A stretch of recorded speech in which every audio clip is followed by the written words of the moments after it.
أعوذ بالله من الشيطان الرجيم. بسم الله الرحمن الرحيم.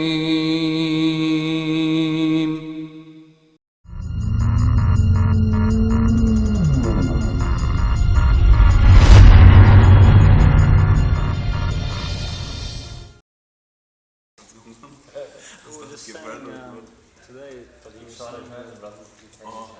for the human being, the most important thing in life is not wealth, children, family, this, that. Although God in the Quran says that there are very, very big bounties from Allah, from Him. Children, wife, all these things are huge bounties. But the most important thing is guidance. Because if you have money, for example, and you don't have guidance with it, what happens, we see like in movie stars and very rich people, they have the money, but that money becomes a source of hurt for them. They get into heavy duty drugs. If you didn't have a lot of money, you wouldn't be able to do cocaine and things like that. You know what I mean? So if money is not guided on how to use it, food for example, big bounty of God.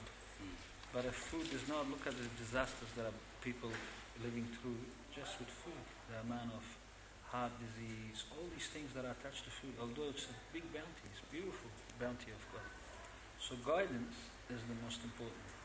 And then God, Prophet Muhammad said that when God wants something good for one of His servants, like one of His creation, the human being, He gives them the understanding of His religion.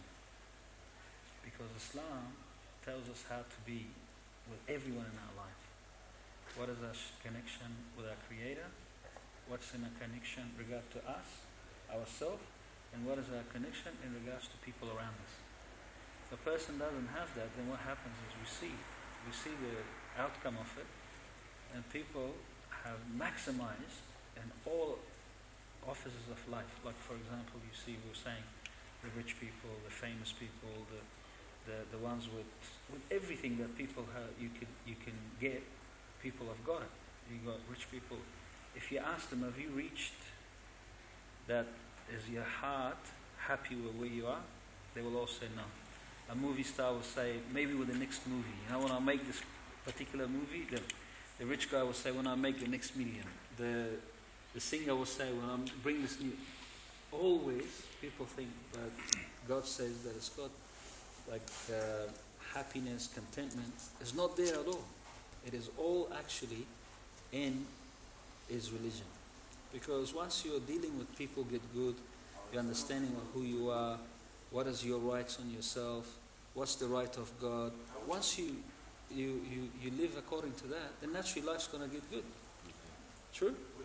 And God says in the Quran, whoever believes and does good, they will never fear, neither will they ever feel regret. If you look at belief in Islam is believing in God and His attributes, for example.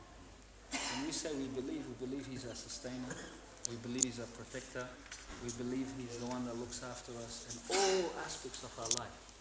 Imagine you believe that. Would you fear anything? Would you fear that you're not going to have enough food to eat? Would you fear that somebody's going to attack you? So naturally, one in fear is always of the future. So God says, whoever believes, his fear will go away. And regret always comes from a deed we have done, an action. You know, a person lied, they get caught, they regret. Person stole something, they get.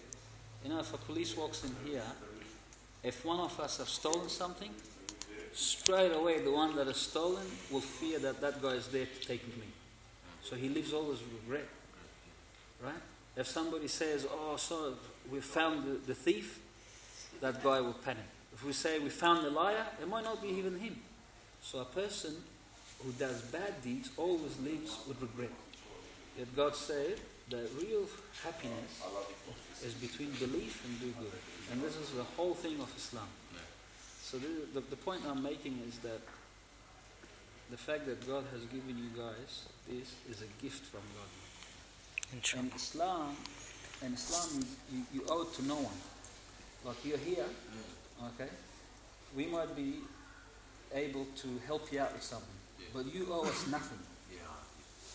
A human being in Islam owes it to no one except God Himself. There is no one between you and God. No this, no that, no rock, no stone, no cow, no son, no daughter, nothing. It's God and you. And imagine that. That's the most beautiful gift any human being could get. So yeah, but with Islam, one thing you got to remember is how much you put in is how much you get. How much you put in, how much you get. It's how much you want to go. But the scholars generally give advice to new Muslims: go easy. Okay, once you come in, and in Islam we also have this thing called ikhtilaf, where there is difference of opinion. And the scholars say there's good in the difference of opinion. Okay? We are not allowed as Muslims to segregate. For example, I cannot say you go that way, I go this way. But we are allowed to have difference of opinion, because difference of opinion is good. With difference of opinion, we find new things, better ways. When I go to Parramatta, you say I'll go that way, I say that way. I come with you, I find a new way. But if we say, no, because you go that way, the hell with you, I'll be that, that's not allowed. So when you come to Muslims, you'll find many of these things. You'll go to different mosques, people will say different things. But know that all these people are still brothers. When they see you as a Muslim to Muslim, whether you go to Bukhari house, whether you go to Umar mosque, whether you come here, whether you go to Wiri Hill, you will find differences of opinion, but you will never find people hating each other for it. And whoever that hates each other,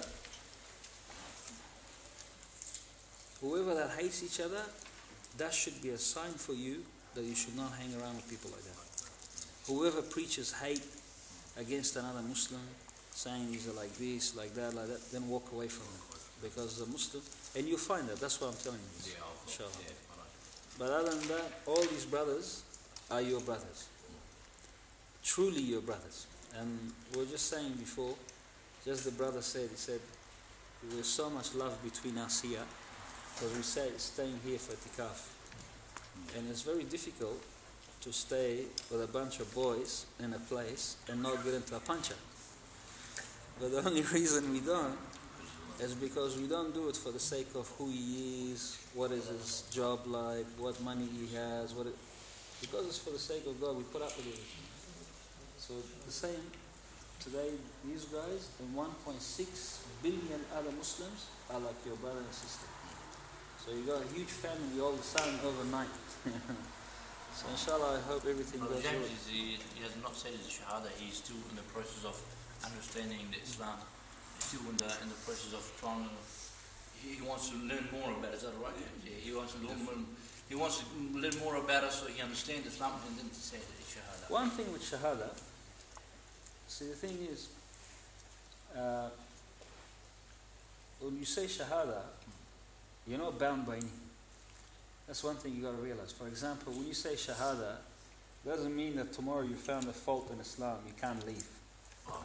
So the suggestion is, because Shahada is your peace with God, is that when you say Shahada, you're saying that God, I'm with peace with you. I believe in you as one, which you do.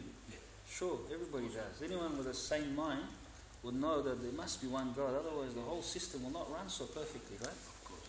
And that prophets of God were men who God sent to us for our guidance, which is a natural thing. If there is a God that had made everything so perfectly with a purpose, then He must also tell us what our purpose is. He was not going to just let us go blindly and say, you live like that, you live like that, you live like that, create a tug of war between people. So He sends prophets. And we say the last prophet was Prophet Muhammad. So when you say Shahada, that's what you're saying. It's what you already believe. But with that, once you say it, okay, if we were to die tomorrow, which is no guarantee that you won't, no human being on the face of the earth right now could say, I'll be alive in the next hour. But everyone can say that maybe I'll die. That's the most surest thing. Okay?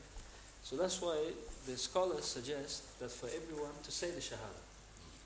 By that doesn't mean that now you owe anyone anything, But the only thing, you're making peace with God. Then after that, go do your research. And if you find a fault in Islam, then leave it. No problem. But we are 100% sure that you won't. That's 100%. That's what I said So- before. Like it's something that I'm looking into. Like because I'm baptized Christian. Yeah. But it's something I look into a lot. You know what I mean? Yeah. I've seen the hypocrisies and the faults like in Christianity, and then I've looked at Islam and just seen the beautifulness and the truth and the peacefulness of it. You know what I mean? And that's what sort of brought me closer to it. Oh, that's good. There's one thing The more you about dig in, the more you find beauty. Exactly. That's 100%. There's And what- like you said before, like sorry, That's all right. like you said before, like you do speak to different people and they got their own different like looks and perceptions on things and that. But I guess at the moment, because I don't know as much as like others, that I've sort of just taken bits and pieces of myself, sort of thing, and eventually once I talk to people, I make it. Have you read the Quran? I've just like because I've got an English version that I've got given, and that say I've gone through the surahs and stuff Oh, like that's that. good. Yeah. That's the best thing to do, because don't look at the people and their perception of what Of it is. course, Go with yourself and what your heart says. course, And the best thing to do is read the Quran. of course. Read the Quran. And then if you got questions, then go to people, to scholars, not just any people. I think it's just mainly like in the interpretation Yeah. that I ask. You know what I mean? Because like I think like I read it and then it's just sort of like I want to make sure it's. Of course, I know what it's saying, but I want to make sure Yeah. that I'm interpreting it right. Because one thing I've always been told is like it's very easy for someone to interpret it like what Allah's saying like wrong. You know what I mean? So I want to always make sure that I'm interpreting it right. They say that the Quran is a living book, and that all other books are dead books. The reason for that, they say, is that a dead book is a book like I've written a book, for example. You come along and read my book, but I'm not there. Now, my book is going to create questions in your mind, but I'm not there to explain to you what that is. So it's a dead book. Okay? You will maybe benefit something from it, but I'm not there with you to tell you this is what I meant. This was behind it was my this, my that. Well, Quran is a living book because as soon as you open it, God's there, and He directly speaks to you. So you will find, It's His words. yes, you will find with Quran, the interpretation of Quran will change. Okay, the fundamentals don't change, but every day changes according to when you change. If you're a happy person, you're going to see something else in the Quran. Same page. And if you're a sad person, that's why Quran is the only book that the human beings could read and read and read and read and read and read and yet never get bored. Because every day is telling you something new from the same thing. Same page, just read the same page every day. Because you change, the Quran's telling you according to what you think that day. Because God is live there with you that day. So that's why, go with your heart with the Quran, read it inshallah. But our recommendation still, say the Shahada, so that you make that peace with God. Peace with God, That's if you sit with your heart. If not, we're not It able definitely does. to force anyone to say the Shahada or anything. But just a brotherly suggestion, that's what I've heard from scholars, because we don't know when death's going to come. At least we could say, I'll make peace with you. I'll make peace with you. And it's just a sentence, right? But just a sentence. It takes a lifetime to actually bring it into your life. To say that there is only one God, and then go through your life, in your business, with your wife, with your children, with your people, with your neighbors, with yourself, to actually bring it into action takes lifetime. So it's something that you say and then put in action later. So it's up to you. If you feel like it, say it. If not, whenever you do. I'm fine, mate. Like, it's something I am ready to do. You want to say it now, Shahada? Huh? Yes, say it. You read the same? But one thing before you say it, they say that for the brothers and sisters that were Christians before, one thing that always the scholars also say is, first they say, whenever people say Shahada, they say, look, you have not been forced. Because sometimes people might be forced. So they don't want the scholar make sure that this brother is not forced. Because a forced person in Islam is a hypocrite. Because in the mouth they say it, but in the heart they're not going to believe it. And a hypocrite's in the lower hell than a person who doesn't believe. So we don't want to create hypocrites. That's why the scholars say, nobody's supposed to get it.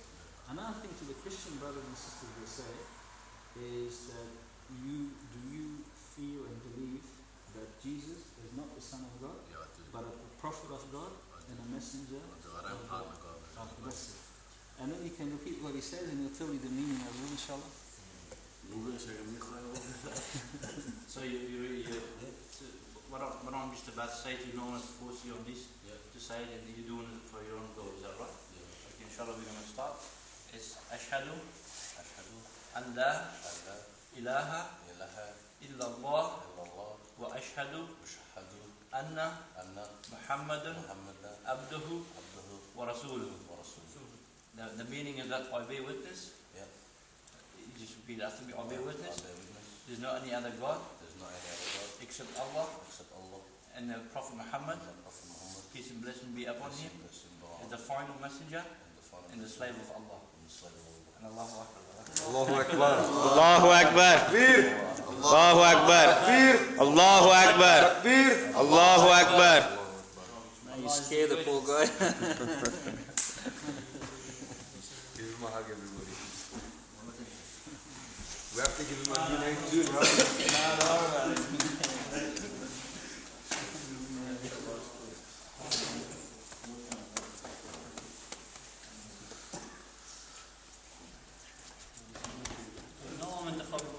Nee, ja, ulama még ennek egy number. Oh, what shall I say?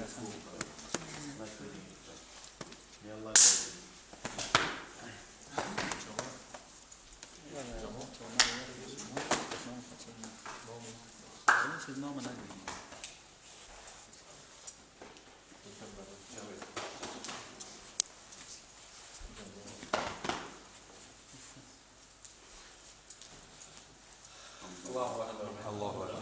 Subhanallah. Give the cameras off.